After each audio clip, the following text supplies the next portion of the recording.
Halo anak-anak Ibu, salam sehat, salam semangat dari Ibu. Berjumpa lagi dengan Bu AF untuk belajar biologi dengan materi selanjutnya, yaitu reaksi gelap atau yang disebut dengan reaksi siklus Calvin-Benson.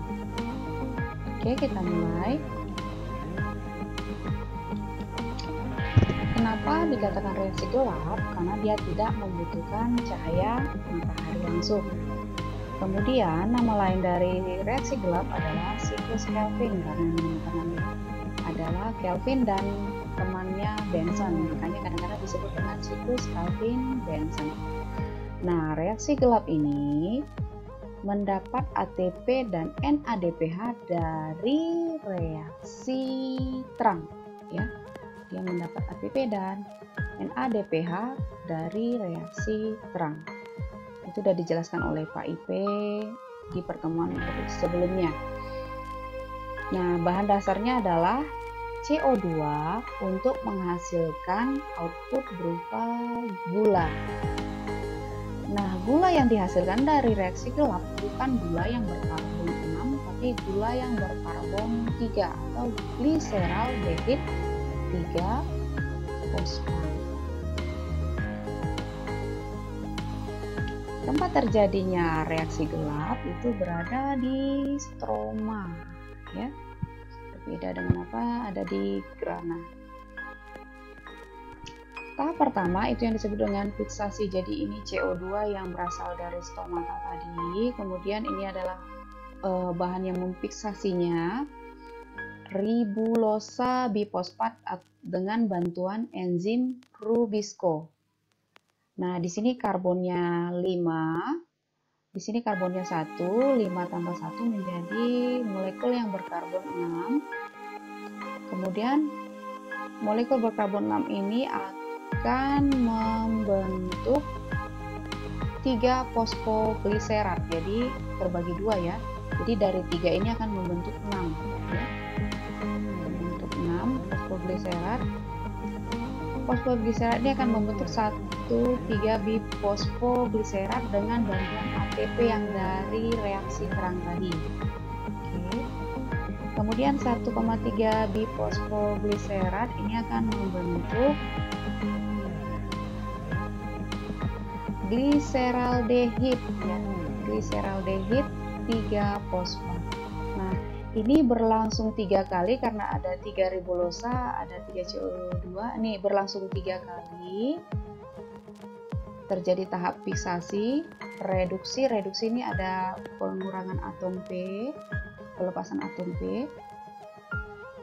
Nah, setelah berlangsung 3 kali, karena 3 bahannya, baru akan terjadi regenerasi. Nah, dari 6 gliseraldehid 3 fosfat ini, 1 akan membentuk gula, 5 akan melakukan regenerasi membentuk ribulosa bifosfat kembali. Nah, kemudian ini difiksasi lagi CO2-nya, begitu seterusnya. Itu dia reaksi gelap. Ini membutuhkan 9 ATP dan 6 NADPH.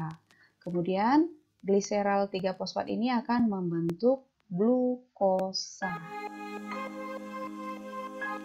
yang berkarbon 6, ya. Kita masuk selanjutnya. Nah, kemarin Pak IP telah menjelaskan dengan lengkap tentang reaksi terang, dan Ibu juga telah menjelaskan barusan tentang reaksi gelap. Nah, bagaimana kombinasi antara reaksi terang dan reaksi gelap? Kita lihat cuplikan yang berikut.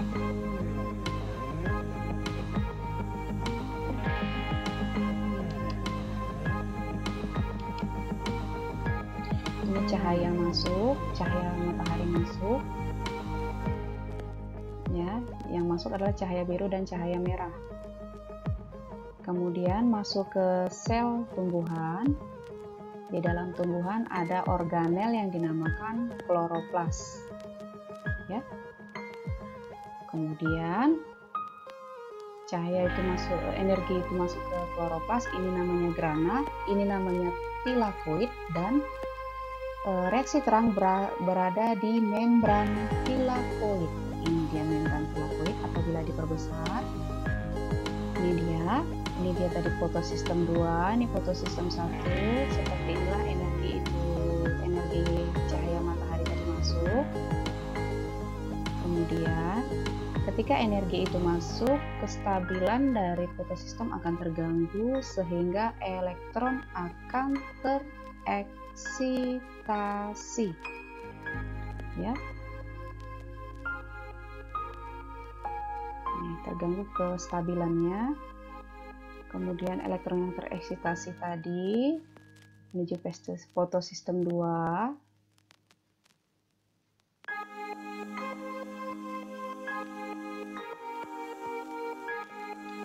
Melalui proses fotolisis air, yaitu pemecahan ion H dan oksigen.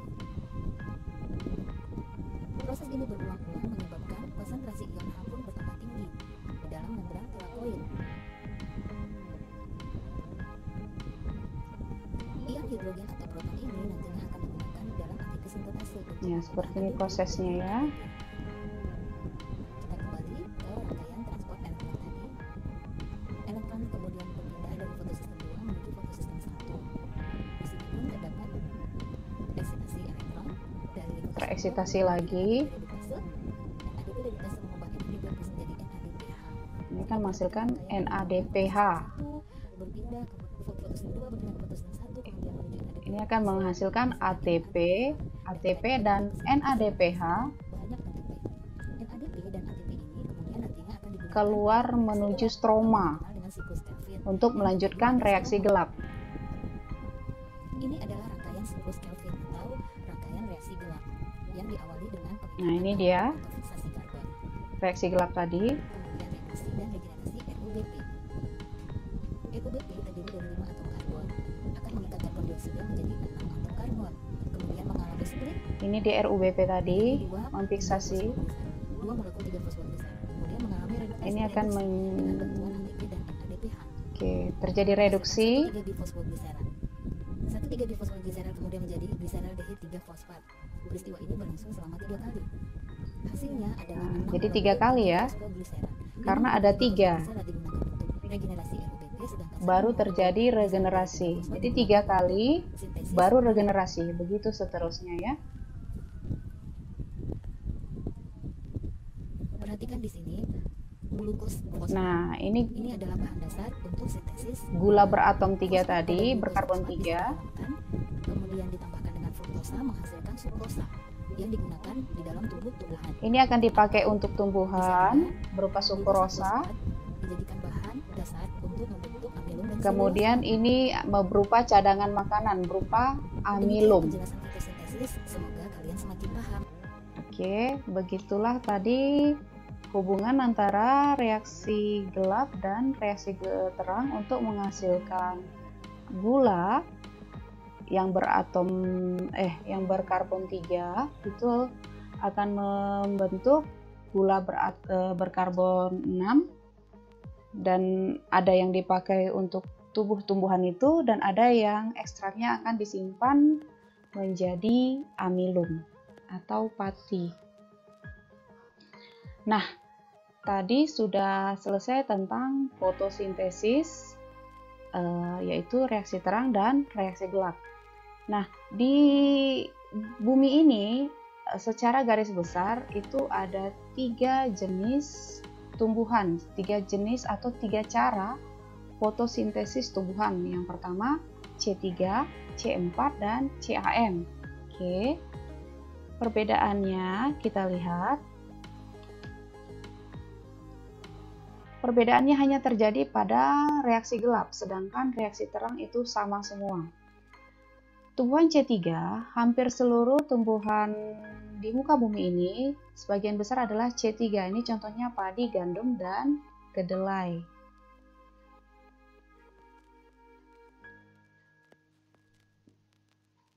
tumbuhan C3 ini akan mengalami reaksi gelap secara normal ya, seperti yang udah Ibu jelaskan tadi, ribulosa bifosfat dengan bantuan enzim Robisco ini akan membentuk hasil akhirnya adalah gliserol 3-fosfat. Kenapa dikatakan C3? Karena hasil dari fiksasi itu adalah fosfogliserol atau molekul yang berkarbon 3. Nah, inilah yang disebut dengan siklus Calvin. Jalur C3 ini berlangsung di mesofil daun. Namun pada saat suhu tinggi, stomata akan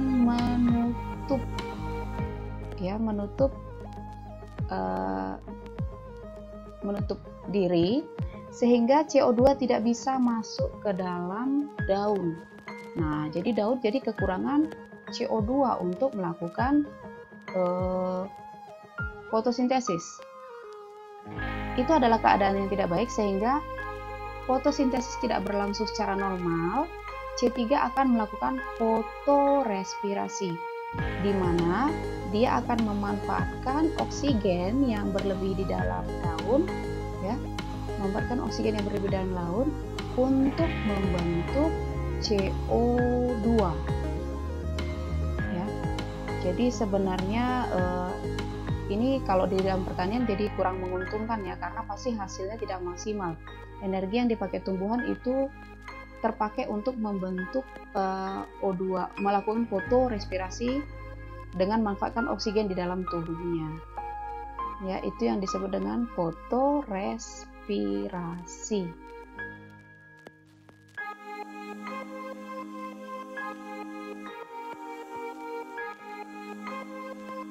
Nah, bagaimana dengan C4? C4 ini seperti jagung dan tebu. C4 ini adalah tumbuhan yang berada pada suhu tinggi, ya.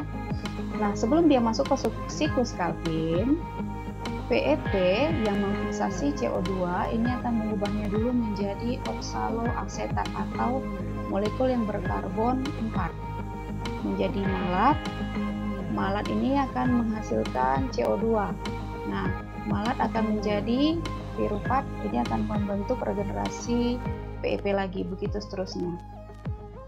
Kemudian proses ini terjadi di mesofil, sedangkan siklus Calvinnya untuk C4 itu berada di sel ludang atau sel-sel yang mengelilingi pembuluh, ya. Nah, di sel ludang inilah terjadi siklus Calvin, baru terbentuk glukosa.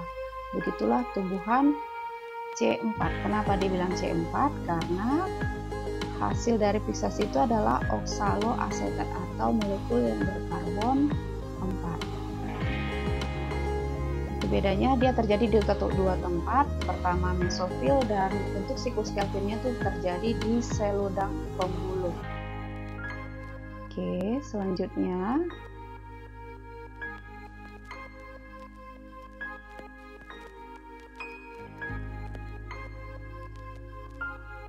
tumbuhan CAM ini adalah tumbuhan yang bisa menyimpan air, ya, seperti lidah buaya, kaktus, dan nanas. Kemudian kenapa dibilang CAM? Ini karena pertama kali ditemukan pada famili Crassulaceae, ya, tumbuhan Crassulaceae. Nah, jalurnya dia hampir sama dengan C4. Jadi pada siang hari dia akan menutup stomatanya. Nah, CAM ini karena siang hari dia menutup stomatanya, dia akan mengikat CO2-nya pada malam hari, ya. Prosesnya hampir sama dengan C4 tadi. Oksaloasetat menjadi malat, malat akan menghasilkan CO2. Malat akan menjadi piruvat, ini akan kembali, ini akan masuk ke siklus Calvin. Nah, jadi fotosintesis tetap terjadi pada siang hari, tapi pengikatan CO2 ini terjadi pada malam hari. Berbedanya dari C4, ini terjadi hanya di mesofil daun, sedangkan C4 ini ada di doto-4, mesofil, dan sel udang. Oke, tempatnya berbeda, ada di doto-4, sedangkan ini hanya di mesofil. Kemudian ini waktunya pada siang hari, sedangkan ini malam di pengikatan CO2-nya, sedangkan siang itu fotosintesisnya. Oke, ini perbedaan antara C3, C4, dan CAN.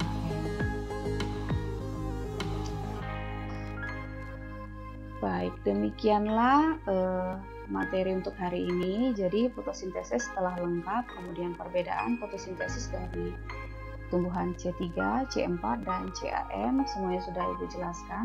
Nah, tugas kamu wortel itu termasuk